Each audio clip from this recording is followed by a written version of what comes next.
The winter that year felt sharper than usual. New York was wrapped in a pale mist, the kind that makes the city feel slower, softer, quieter. I stood by the Brooklyn Bridge, holding a cup of steaming coffee in one hand, and the leash of my German Shepherd, Rex, in the other. The sound of his collar tag jingling was the most familiar melody in my mornings. Every day we walked the same route: the bridge, the park, the corner where the street vendors sold pretzels. And every day he'd look up at me as if to say, "We've got this, right?" Rex wasn't just my dog. He was my home in a foreign city. When I first moved to New York, I had no one, no family, no real friends. Just long work hours, cold dinners, and an apartment that echoed when I breathed. Then came Rex, a tiny ball of fur with paws too big for his body and eyes that looked straight into your soul. He didn't just fill my house. He filled the silence. And then, in a moment, I lost him. It was a Sunday afternoon. Central Park was alive. Joggers, cyclists, children, and the laughter of strangers mixing with the sound of saxophones somewhere near the fountain. I had loosened Rex's leash just a bit to let him roam. He was always obedient, always came running back when I called. But then, a cyclist zipped past, too close, too fast. The horn blared. Rex flinched. Before I could even blink, he bolted. "Rex, stop!" My voice vanished into the noise of the city. I ran after him, heart pounding, coffee spilling, my mind refusing to accept what was happening. He disappeared beyond the crowd, between honking cars, into a blur of people and motion. By the time I reached the other side of the road, he was gone. Gone. I searched the entire park that day. I shouted his name until my throat burned. I showed his photo to strangers, to the police officers at the gate, to joggers who stopped and stared with pity. When night fell, I was still there. The benches empty, the trees whispering, the city's noise fading into loneliness. That night, I didn't sleep. I printed flyers, posted online, called every animal shelter in the city. Every morning after, I would walk the streets hoping, just hoping, that I'd see that familiar face again. But the leash by my door stayed untouched. His bowl stayed full. Days became weeks. Weeks became months. Hope slowly began to ache. People told me, maybe someone adopted him.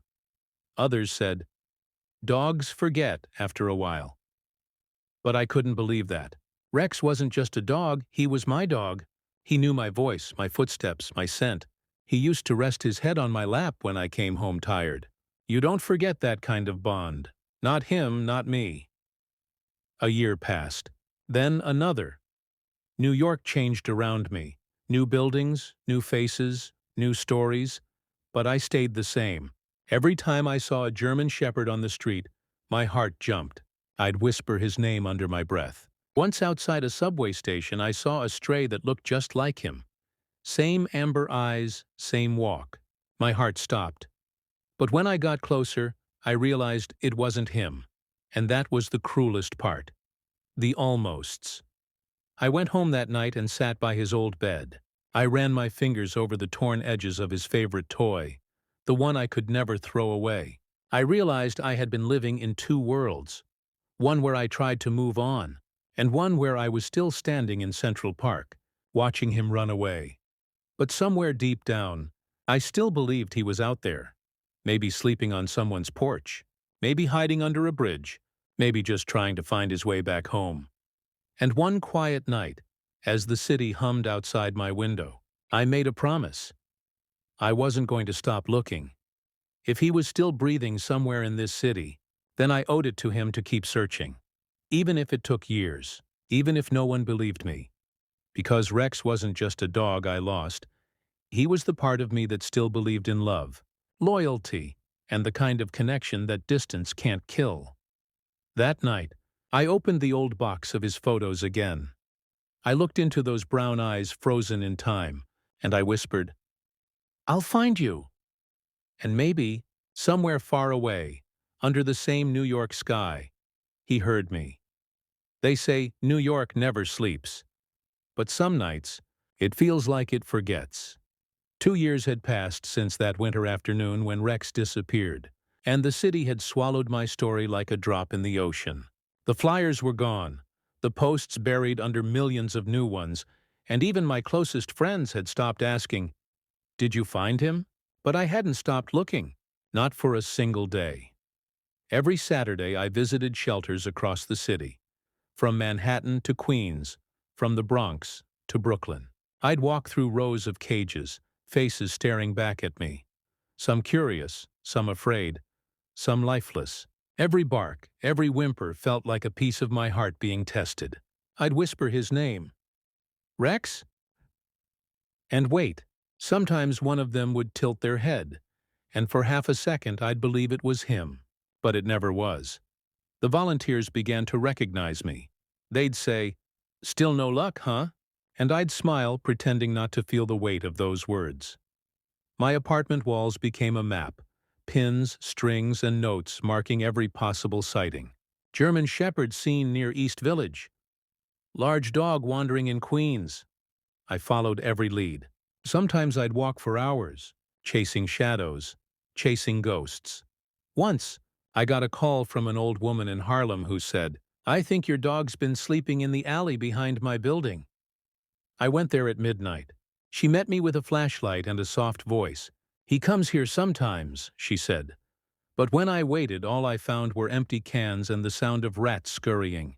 No Rex, just the echo of another false hope. Every night I came home exhausted, physically, emotionally. There were moments when I'd sit on the couch and stare at the door, half expecting him to walk in, tail wagging like nothing had happened. That fantasy kept me alive, even when logic told me it was over. Work became mechanical. My life became a pattern. Wake, work, search, repeat. Sometimes I'd pass by Central Park and couldn't make myself go in. The memory of that moment, of him running, was still sharp enough to cut. The hardest part wasn't the silence. It was the noise. People laughing with their dogs, couples walking theirs in the park. Every bark I heard on the street twisted something inside me. It reminded me that the world was still moving forward, while I was stuck in the same loop of what if. Then came winter again, the second since he'd gone.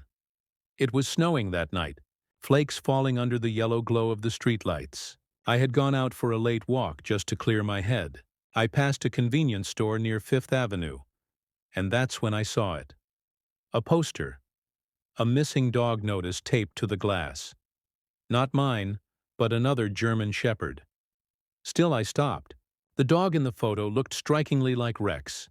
Same build, same fur, even that little patch of white near the chest. My heart started pounding. I called the number. A man picked up. I told him about Rex, and he sighed. "Yeah, I've seen a dog like that too," he said. "He's been wandering near the abandoned pier in Brooklyn. Comes around at night, skittish, doesn't let anyone near him." That night I didn't even think. I just grabbed my jacket, flashlight, and Rex's old collar, the one I had kept all this time, and drove straight to Brooklyn. The pier was quiet. The air smelled of salt and rust. The waves slapped against the wooden posts, and the city skyline blinked faintly across the river. I walked for hours, called his name softly, like I used to when he was scared of thunder. "Rex, it's me." Nothing, just the sound of the wind and the water. But then, for a split second, I heard something. A faint shuffle of paws on wood. I turned. A shadow moved at the edge of the pier. Low, cautious, watching. My flashlight trembled in my hand. I could barely breathe. The silhouette was unmistakable. Tall, proud, strong. "Rex?" The shadow froze. I took a step forward. He backed away. Another step. Another flinch. Then, gone. Disappeared into the darkness. I stood there for a long time, the snow melting on my face, unsure if I had just seen my dog or a dream my heart wanted too badly to be true. When I finally got home, I collapsed on the floor, Rex's collar still in my hands. My fingers were numb, but my chest burned. I couldn't tell if it was grief or hope anymore. Maybe both. For the first time in 2 years, I felt something shift inside me. a whisper that said, "He's out there." The next morning, I went back to that pier, and the next after that. I left food, water, his favorite treats. Some nights they'd be gone by morning. Maybe it was him. Maybe it was just stray cats. I didn't know. But I kept going. Because hope, I realized, is like a leash you can't let go of, even when it burns your hand. The pier became my second home. For months, I went there every evening, rain, snow, or wind. Sometimes I sat on the same old bench till midnight, holding Rex's collar, waiting for a sound, a shadow, anything. Most nights, the city lights shimmered across the water while the world moved on without me. But I stayed, because every instinct in me screamed that he was near, that if I stopped coming, he'd come one night and find no one waiting. I left food in the same spot every time. Dry kibble, chicken pieces, a little bowl of water. Some mornings they were untouched. Others, they were gone. I started noticing paw prints in the frost. Not cat prints, not raccoon, but dog. Large, familiar. It was enough to keep me coming back. Winter faded into spring. Cherry blossoms began to bloom across Brooklyn, and the city thawed.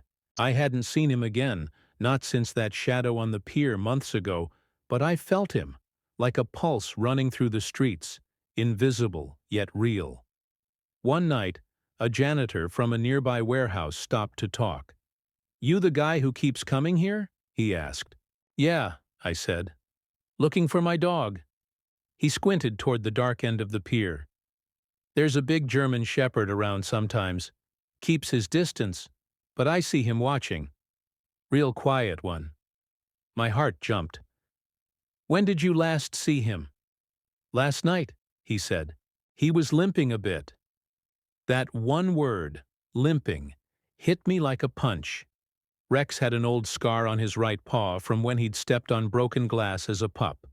I had bandaged it myself. It had to be him. That night I stayed later than usual. The city sounds faded into the hum of the river. I called softly into the dark, "Rex, buddy, it's me." My voice cracked halfway through. Then a sound, low, hesitant, like the shuffle of paws on wet wood. I turned my flashlight on, but the beam caught nothing but mist. My heart was beating too fast. "Come on, boy," I whispered. "I'm here." Something moved in the fog. A shape, tall, familiar, trembling. My breath caught. The outline stepped closer, just enough for me to see the shine of two amber eyes. "Rex." I froze. For a second it felt like time folded in on itself, like 2 years had never happened. He looked older, thinner, his fur tangled, but it was him. I would have known him anywhere. I didn't move. I knew if I did, he'd bolt. He was staring at me, confused, cautious. The same dog, but different. The city had changed him. "Rex," I whispered again, tears already stinging my eyes. "It's okay, buddy. It's me." His ears twitched at the sound of my voice. Recognition flickering, like a spark trying to remember how to burn. Then, a noise broke it. A car horn somewhere behind me. Rex flinched. In an instant he turned and vanished into the fog. I ran after him, calling his name again and again, but the night swallowed him whole. Still, I wasn't broken this time, because this wasn't a ghost. This wasn't a dream. This was real. For the first time in 2 years, I knew he was alive. The next day I contacted every rescue volunteer I could find. I showed them his photo, described the pier, his limp, everything. A small group began helping me, setting up motion cameras near the spot where I left food. Days passed. Then one morning, I got an email with an attachment. A grainy picture from one of the cameras. A German shepherd, standing near the water, staring at the camera. Same build, same scar, same eyes. I dropped my phone. My hands were shaking. He was alive. I couldn't stop crying. All the pain, the loneliness, the empty nights. Suddenly it all made sense. He had survived. Somehow, against everything. From that moment my search wasn't desperate anymore. It was purposeful. Every day I went to the pier at sunset and waited. Sometimes for hours, sometimes all night. I'd talk to the air like he could hear me. Remember the bridge? Rex, remember the park? I'd play the recordings of his favorite squeaky toy on my phone. Some nights, I swore I could hear him bark back. Weeks passed like this. The line between hope and heartbreak blurred, but I didn't care. Then came the night everything changed again. It was raining, a slow, cold drizzle that painted the wooden boards of the pier dark brown. I was sitting under the awning, drenched, exhausted, eyes half closed. I almost didn't notice the sound at first, the soft rhythm of footsteps. Not human. I looked up. Through the rain, a shape appeared. Rex. He was walking slowly toward me, head low, tail still, as if unsure if I was real. His fur was matted, his ribs faintly visible, but his eyes, God, those eyes, still had the same warmth I had fallen in love with years ago. I didn't move. I just whispered, "Hey, boy." He stopped a few feet away. Our eyes locked, 2 years of silence crashing between us. Then, like a fragile thread snapping, he took one small step forward, then another, and then I saw it. The faintest wag of his tail. I broke. Tears mixed with rain as I whispered, "It's okay, Rex. You're home now." But before I could reach him, another noise startled him. Someone shouted from the street, and he flinched again, bolting into the darkness. I called after him, my voice breaking apart in the storm. But he was gone. Still, this time felt different. He had come back once. That meant he could come back again. And I promised myself no matter how long it took, I'd be there waiting when he did. Because sometimes, love doesn't need words. Just the patience to wait for the moment when the lost finally find their way home. I didn't go home that night. The rain poured until dawn, washing the city clean. But I stayed on that pier, drenched, shivering, whispering his name into the wind. When the sun finally rose, it broke through the clouds like forgiveness. The light touched the wet boards, turning every drop of rain into gold. And for a moment, I felt something. Not warmth, but a quiet certainty. He was coming back. I didn't know how I knew. I just did. For the next few days, I prepared as if waiting for a guest who had already said yes. I brought food, a blanket, an old jacket that still smelled like me, and a small tent in case it rained again. Every evening I waited in silence, the sound of the river mixing with the faint hum of the city. Each night I whispered the same thing into the dark. "Rex, you're safe. Come home." Days passed. No sign. Then, one evening, the kind of evening when New York looks like a painting, everything changed. It was just before sunset. The sky was bleeding into shades of orange and pink, and the city skyline looked like a dream half remembered. I was sitting cross-legged on the pier, scrolling through old photos on my phone, pictures of Rex chasing a frisbee, sleeping on my chest, splashing in the snow. I smiled through tears. Then I heard it. A soft, familiar bark. I froze. Another bark, closer this time. I turned slowly, afraid that if I moved too quickly it would vanish like all the other dreams. But it didn't. He was there. Rex stood a few feet away just at the edge of the light. His fur still bore the marks of the street, tangled, dirty. But his eyes, those eyes were the same, a mix of fear and recognition. My heart broke open. "Rex," I whispered, my voice trembling. "It's me, buddy. I'm right here." He hesitated. Just like before, 2 years of survival had taught him to be careful, to doubt. But I could see the battle in his eyes.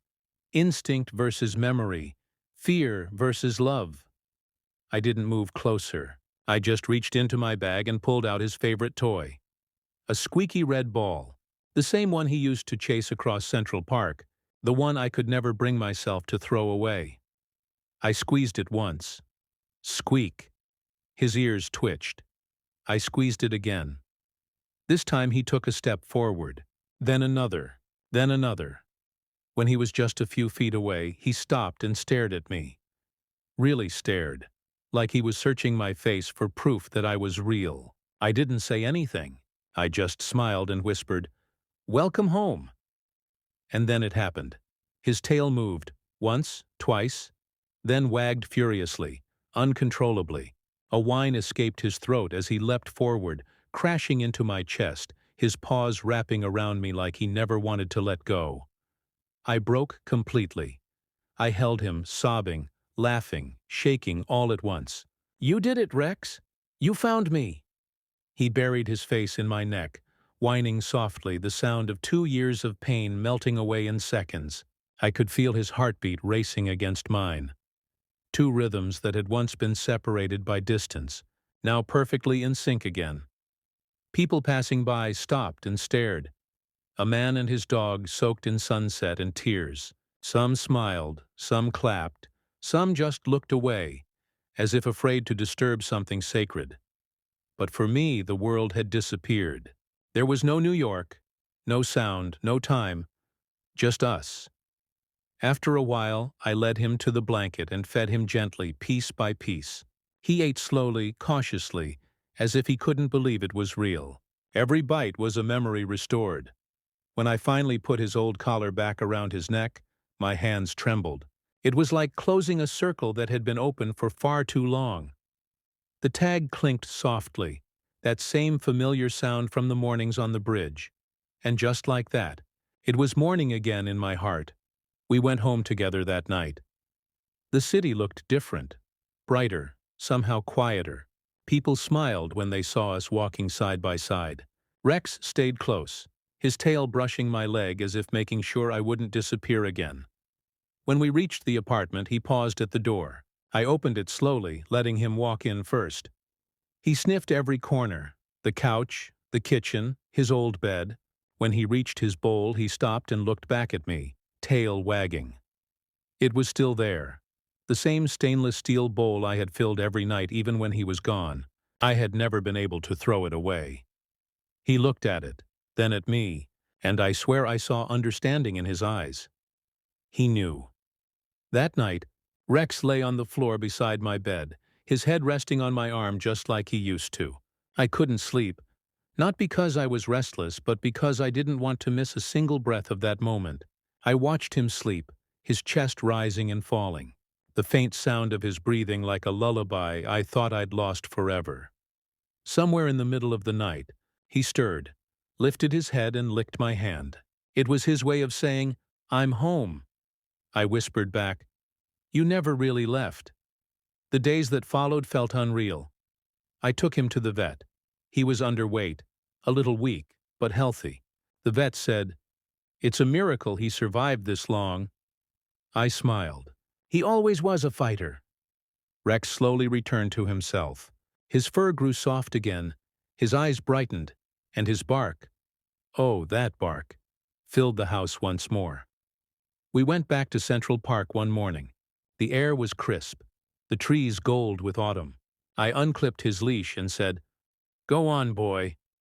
For a second, my heart clenched, remembering the last time I had said that. But this time was different. He ran, not away, but in wide circles, looking back every few seconds as if to say, "See? I'm not going anywhere." I sat on the same bench as before, watching him chase pigeons and roll in the grass. And for the first time in 2 years, I laughed. A deep, honest laugh that came from somewhere I thought had died. When he finally ran back and jumped onto the bench beside me, I looked into his eyes, those same amber eyes that had once vanished into the city fog, and I realized something. We had both been lost. But sometimes, losing is what teaches you how strong love really is, because love doesn't vanish when it's separated. It waits, it endures, it remembers the way home.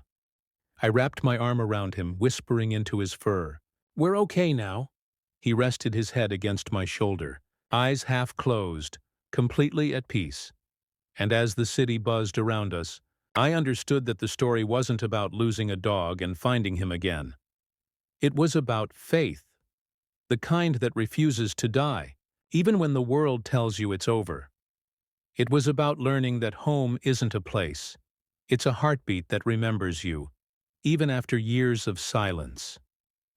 That evening, as the sun dipped behind the skyline, I clipped on his leash and we walked across the Brooklyn Bridge. Just like we used to. The wind was cold, but his warmth against my leg made it feel like summer. The leash jingled softly, the same way it had 2 years ago. I looked down at him and smiled. "Come on, Rex, let's go home," he barked once, tail wagging, and we walked into the sunset together. Two souls that had been broken and mended, lost and found. And for the first time in a very long time, I didn't feel alone anymore, because love, real love, always finds its way back.